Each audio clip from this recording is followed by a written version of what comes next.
Abraham 175 வயது வரை உயிரோடு இருந்தான். ஆபிரகாம் நல்ல நரை வயதிலும் முதிர்ந்த பூரண ஆயுசிலும் மரித்தான். அவன் குமாரர் ஈசாக்கும் இஸ்மவேலும் மக்பேலா என்னப்பட்ட குகையிலே தங்கள் தகப்பனை அடக்கம் பண்ணினார்கள்.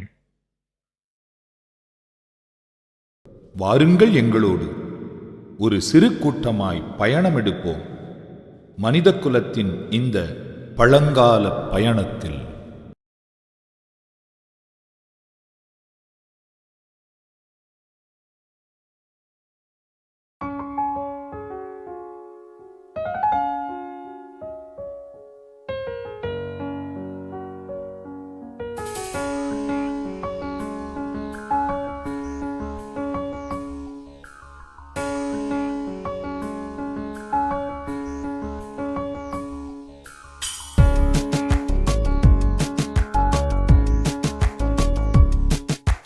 கடந்த காலம் நோக்கி நாம் பயணம் போவோம் வாருங்க, பயணம் போவோம் வாருங்க. காலங்களை வென்றவங்க கதைகள் எல்லாம் பாருங்க, கதைகள் எல்லாம் பாருங்க. உலகம் வாழ வழியை சொன்ன உத்தமர் பலருங்க, உலகம் வாழ வழியை சொன்ன உத்தமர் பலருங்க. நம்ம உள்ளத்திலே வாழ்கிறாங்க, உணர்ந்து பாடுங்களே. பயணிப்போம், நாம் பயணிப்போம், மகத்துவமான பழங்கால பயணம். கடந்த காலம் நோக்கி நாம் பயணம் போவோம் வாருங்க.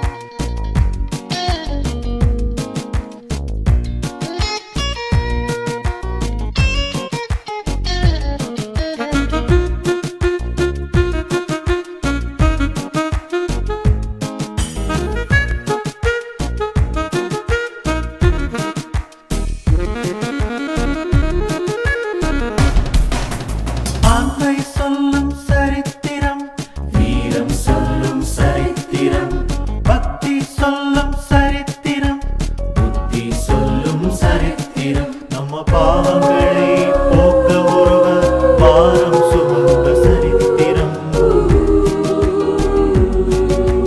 வித்தியாசமாய் வாழ்ந்திட்ட ஞானிகளின் சரித்திரம். பயணிப்போம், நாம் பயணிப்போம், மகத்துவமான பழங்கால பயணம்.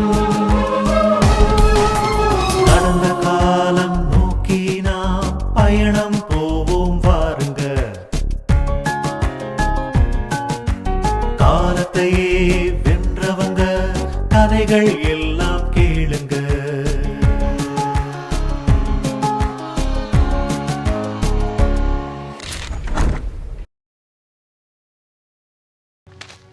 நான் தயிர் தயார் பண்ணியிருக்கேன். கைகள் பத்திரம் பார்த்து.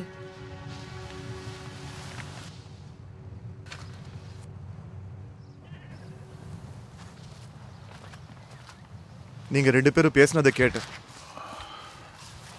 என்ன தயவு செஞ்சு மன்னிச்சிடு. உங்க அப்பா பேசினதுக்கு நான் உன்கிட்ட மன்னிப்பு கேட்டுக்கிறேன். உங்களுக்கு நல்லாவே தெரியுமா, ஈசாக்குவுக்கு சண்டை போடுறதும் வேட்டையாடுறதும் தவிர வேற எதுவுமே தெரியாது. யாக்கோபு, உங்க அப்பா ரொம்ப அமைதியானவர். அவருக்கு சண்டைகள்னாலே பிடிக்காது. அப்பாவுக்கு அவன் ரொம்ப பாதுகாப்பா இருக்கான் இல்லையா? மிகைப்படுத்தி பேசாத. எங்க அப்பா தோன்ற ஒவ்வொரு கிணறையும் அப்படியே விட்டுட்டு போயிடுவார்னு எனக்கு தெரியுமா. அவர் அதுக்காகலாம் சண்டை போடவே மாட்டாரு. யாக்கோபு, நாம பிரிஞ்சிருந்தாதான் சண்டை போடாம இருப்போம்னா நாம பிரிஞ்சே இருக்கலாம். உங்க அப்பா ரொம்ப எளிமையானவர். அவரோட எண்ணங்களும் அவரோட தேவைகளும் கூட ரொம்ப எளிமையானதா. அவர் ஒரு மகனா வளர்க்கப்பட்டாரு. அது மட்டும் இல்லாம என் தாத்தா ஆபிராம் இவரோட தேவைகளை எல்லாத்தையும் பார்த்துக்கிட்டாரு. நீ போய் உன் தாத்தா கூட இருக்கலாமே. அம்மா, நான் யாரோட நிழலையும் வாழ இஷ்டப்படல. நான் என் தாத்தா மாதிரி இருக்க ஆசைப்படுறேன். நீ என்ன பேசுறேன்னு ஞாபகம் இருக்கட்டும் யாக்கோபு. அப்பதான் உங்க அப்பாவும் தாத்தாவும் கடந்து வந்த சோதனைகளை உன்னால கடக்க முடியும். என்ன சோதனை? ஒரு அப்பா தான் குழந்தையவே பலி கொடுக்கிற சோதனை.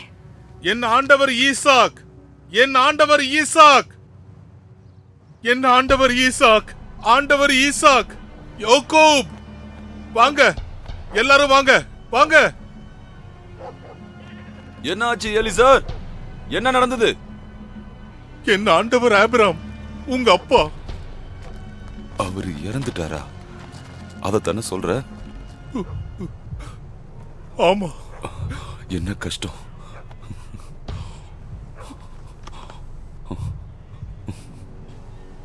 இஸ்மவேல் எங்க? வாங்கப்பா. இஸ்மவேல் எங்க?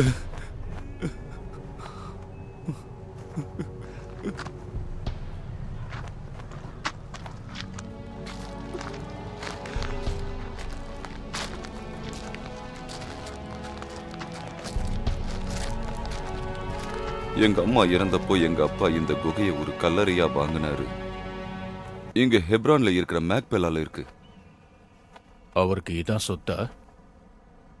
இல்ல இல்ல, அவர் இந்த குகையோட சேர்த்து அதுக்கு முன்னால இருக்கிற வயலையும் சேர்த்து தான் வாங்கினாரு. குகையும் வயலுமா? அப்படின்னா இதான் அவர் சொத்தா? ம்.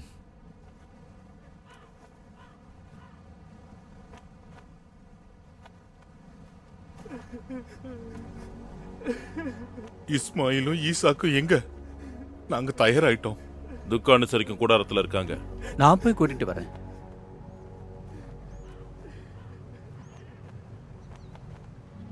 ஏன் ஆண்டவரே, எலிசா தயார் என்று கூறுகிறார். ம். சரி, நாம போலாமா? அவங்க வராங்க.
எங்களை கொஞ்சம் தனியா விடுங்க.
இதுதான்,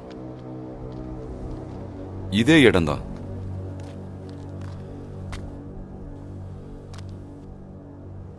இந்த பீடத்து மேல தான் என் தந்தை என்ன பலியா வச்சாரு.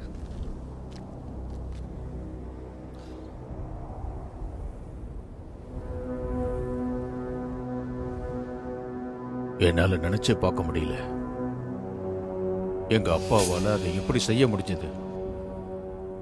தேவன் நம்ம அப்பாவுக்கு ஆணையிட்ட போது அவர் அதுக்கு கீழ்ப்படிஞ்சாரு. எனக்கு 12 பசங்க இருக்காங்க. அவங்கள யாரையும் பலி கொடுக்க என் ஆத்மா ஒத்துக்காது. ஆபிரகாமை பொறுத்த வரைக்கும் தேவனுக்கு கீழ்ப்படுகிறது தான் எல்லாமுமா இருந்தது. தன்னோட பிள்ளையே பலியிடுறதா இருந்தாலும் சரி, அதை அவர் செய்வாரு. ரொம்ப கஷ்டம். உன்னையும் உங்க அம்மாவையும் கூடாரத்தை விட்டு அனுப்புன அன்னைக்கு எங்க அப்பாவுடைய எதையும் நொறுங்கி போனதை நான் பார்த்தேன். அவர் கண்கள்ல இருந்து கண்ணீர் வழியறத பார்த்தேன். தேவனுக்கு அவர் கீழ்ப்படிஞ்சுதான் உன்னை அவரு தியாகம் செஞ்சாரு. அதை என்னால பொறுத்துக்க முடியல. பிரிவு ரொம்ப வேதனையானது. நான் உன்னை ரொம்பவே இழந்திருக்கேன். ஆமா, எனக்கு தெரியும். நான் உங்ககிட்ட சொல்லிட்டு புறப்பட்டப்போ உன் முகம் வாடி இருந்தது. எனக்கும் உன்னை பிரிகிறது ரொம்ப கஷ்டமாவும் இருந்தது. என் வாழ்க்கையில நான் உன்னை ரொம்பவே இழந்துட்டேன் இஸ்மவேல். எனக்கு உன் இடத்துல இருக்க இஷ்டமே இல்லை. என்னை பொறுத்த வரைக்கும் தேவனோட கிருபையால 12 பசங்க இருக்காங்க. ஒவ்வொருத்தரும் பலசாலியாவும் புத்திசாலியாவும் இருக்காங்க. அதுக்காக நன்றி செலுத்திக்கிட்டு இருக்கேன். நீ இப்போ என் கூட இருக்கிறது எவ்வளவு சந்தோஷமா இருக்கு தெரியுமா? ஆமா, எனக்கும் உன் கூட இருக்கிறது ரொம்ப சந்தோஷமா இருக்கு. அப்பாவையும் உன்னைய விட்டு பிரிஞ்சது எனக்கும் எவ்வளவு வேதனையை கொடுத்தது தெரியுமா? நீ செய்கிற எல்லா காரியங்களையும் தேவன் உன் கூட இருப்பாரு. நீ மற்றவங்களுக்கு ஒரு ஆசீர்வாதமா இருக்கணும். அவர் உங்க கூடயும் இருப்பாராக சகோதரரே. நீயும் பாதுகாப்பா இருக்கணும்.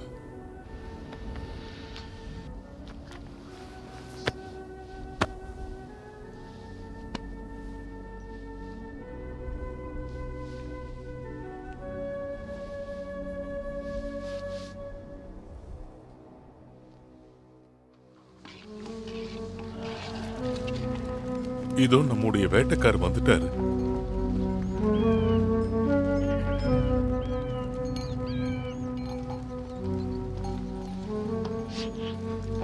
சமாதானம். நீ சொன்னது உன் கூடவும் இருப்பதாக. சமாதானம் உங்களுக்கும் இருக்கட்டும்.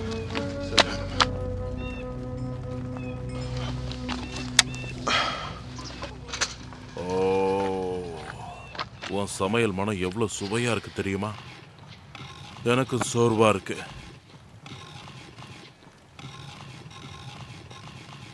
எத்தனையோ நாட்களா நான் எதையும் சாப்பிடல.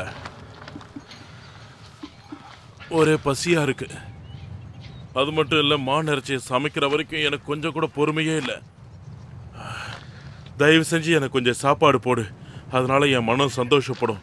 இதுக்கு பதிலாக மான் இறைச்சியை சமைச்சு அதை நான் உனக்கும் தரேன். உன்னை பார்க்கவே ரொம்ப களைப்பா தெரியுது. சோர்வா இருக்கேன். நான் உங்க கூட ஒரு உடன்படிக்கையை செய்ய போறேன். என்ன உடன்படிக்கை? சாப்பாடு போட போறேன். ஆனா அதுக்கு பதிலா நீ உன்னோட முதல் இடத்தை விட்டு கொடுக்கணும். இங்க பாரு, எனக்கு இப்ப பசி ரொம்ப அதிகமா இருக்கு. நான் முதல்ல பிறந்தாங்கிற தகுதியை வச்சு என்ன செய்ய போறேன்? முதல்ல சத்தியம் பண்ணி கொடு. சரி, அதை நீயே வச்சுக்கோ. இது சத்தியம். நீ இத கண்டிப்பா செய்யக்கூடாது. தயவு செய்து நீங்க இதுல தலையிடாதீங்க. தயவு செஞ்சு நீங்க கொஞ்சம் சும்மா இருங்க. எனக்கு ரொம்ப களைப்பா இருக்கு. யாக்கோ, சாப்பிட ஏதாவது கூட.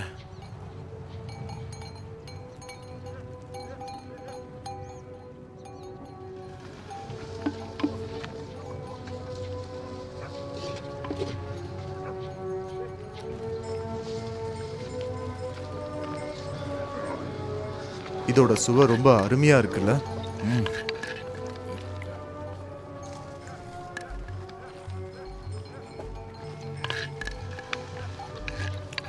இந்தாங்க, தாகத்தை தணிச்சுக்கோங்க. சரி, அப்போ நான் கிளம்புறேன்.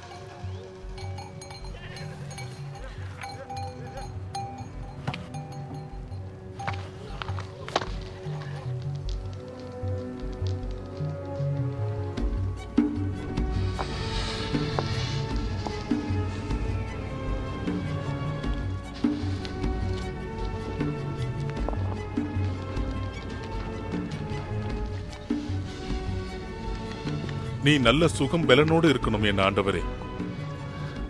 நீயும் அப்படியே இருக்கணும். ஏதாவது சொல்லணுமா? நீங்க முதல்ல வீட்டுக்கு போய் உங்க 2 குழந்தைகளையும் கவனிக்கணும். ஒரு நாளைக்கு கூட நான் பிரச்சனைகள் எதுவும் இல்லாம இருக்க முடியாது போல இருக்கே. ஏன், என்ன நடந்துச்சு? முதல்ல பிறந்தவனுக்குரிய அந்தஸ்துகளோடு விளையாடுறாங்க. முட்டாள் பிள்ளைங்களா இருக்காங்களே. இதை கொடுத்து வாங்குறதெல்லாம் அவங்க கையில இல்ல. தேவன் தனக்கு எது இஷ்டமோ அதைத்தான் கொடுப்பாரு, எடுப்பாரு. நீ என் கூடவே இரு எலிசர். தேவனுக்கு சித்தமா இருந்தா சீக்கிரமே தண்ணீரை கண்டுபிடிக்கலாம். அது மட்டும் இல்லாம நாம இப்ப கூடாரத்தை விட்டு வெளியே வந்ததுனால அமைதியா இருக்கலாம். நல்லா தோண்டிக்கிட்டே இருங்க. வா, உட்காரலாம்.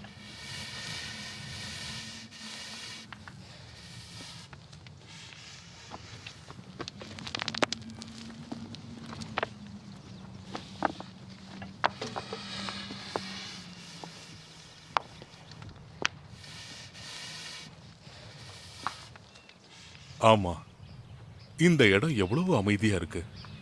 தேவனுடைய சமாதானம்.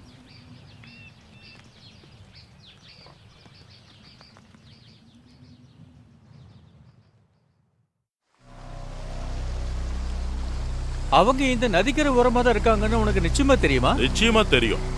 ஒரு திறமையான வேட்டைக்காரன் தன்னோட இரைய பிடிக்கிறதுக்காக பொறுமையா காத்திருந்து அதோட அசைவுகளை நல்லா கவனிச்சுக்கிட்டு இருப்பான்னு தெரியும். வாப்பலாம்.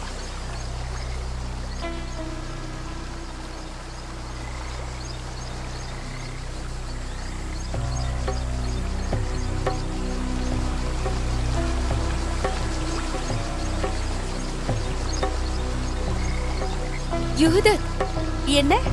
அங்க பாரு, ஐசக் வந்துட்டு இருக்கான். நாம இங்க இருக்கிறது அவனுக்கு எப்படி தெரியும்? நம்மள பின்தொடர்ந்து வர்றதுல அவனுக்கு சலிப்பே வர்றதில்ல. உட்காருங்க, உட்காருங்க.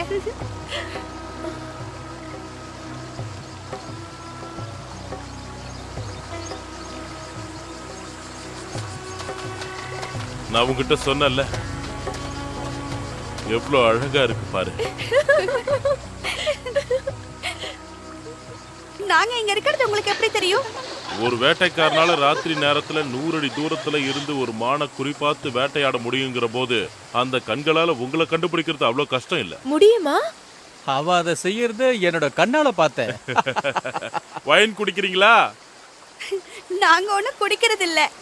பேரிச்சம்பழத்தால செஞ்சது. அப்படியே இருந்தாலும் சரி.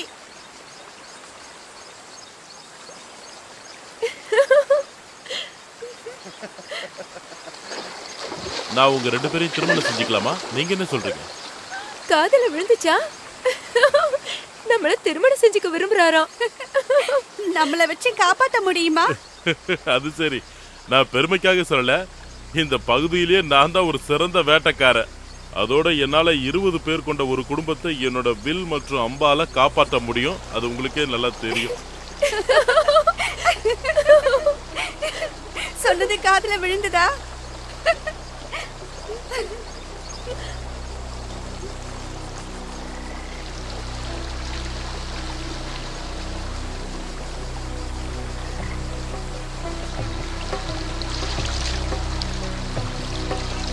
நீ உன்னோட நீண்ட நாள் இலக்க கண்டுபிடிச்சிட்டேன்னு நினைக்கிறேன்.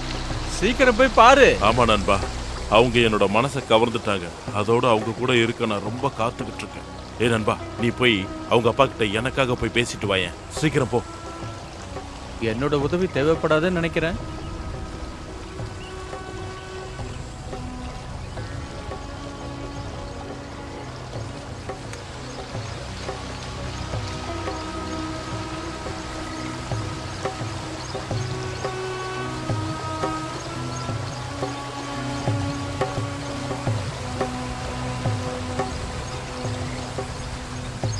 ஆண்டவரே, நிலம் ரொம்ப ஈரமா இருக்கு.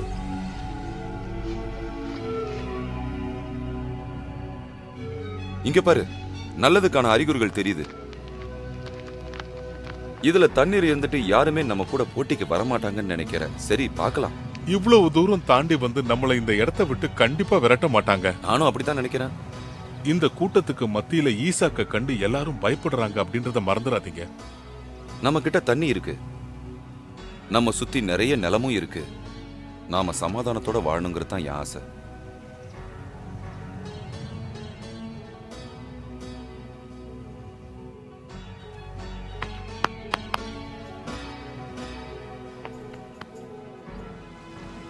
ஈசாக்குக்கு உரைக்கப்பட்டது என்னவென்றால், நான் உன்னோடே கூட இருந்து உன்னை ஆசீர்வதிப்பேன். நான் உனக்கும் உன் சந்ததிக்கும் இந்த தேசங்கள் யாவையும் தந்து உன் தகப்பனாகிய ஆபிரகாமுக்கு நான் இட்ட ஆணையை நிறைவேற்றுவேன். நான் உன் சந்ததியை வானத்தின் நட்சத்திரங்களைப் போல பெருக பண்ணி உன் சந்ததிக்கு இந்த தேசங்கள் யாவையும் தருவேன். உன் சந்ததிக்கு பூமியில் உள்ள சகல ஜாதிகளும் ஆசீர்வதிக்கப்படும்.